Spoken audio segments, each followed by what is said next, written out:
हिंगणगावात शाहूराज पतसंस्थेकडून दुचाकी वाहनांचे वितरण. प्रतिनिधी वैष्णव ढमाळ.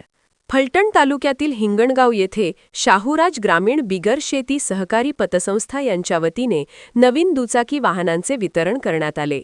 या कार्यक्रमात संस्थेचे संस्थापक चेअरमन जयदीप ढमाळ, माजी सरपंच सुरेश सोपानराव भोईटे, माजी सरपंच संतोष चंद्रकांत भोईटे, रमेश जगदेवराव, भरत आनंदराव भोईटे, दत्तराज नाईक निंबाळकर, सुनील भाऊसो भोईटे, सुभाष बाबूराव भोईटे यांच्या हस्ते लाभार्थ्यांना वाहनांची किल्ली प्रदान करण्यात आली.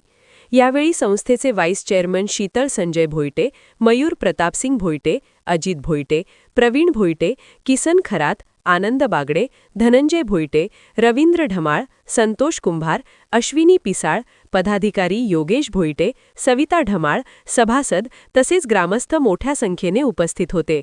ग्रामीण भागातील नागरिकांना आर्थिक मदत करून त्यांना स्वावलंबी बनविण्याच्या उद्देशाने पतसंस्था सातत्याने विविध योजना राबवत असून त्याचाच एक भाग म्हणून वाहन वितरण उपक्रम आयोजित करण्यात आला. कार्यक्रमात लाभार्थ्यांनी संस्थेचे आभार व्यक्त केले. तसेच भविष्यातही अशा उपक्रमांमुळे ग्रामीण भागातील नागरिकांना मोठा दिलासा मिळणार असल्याचे मत व्यक्त करण्यात आले.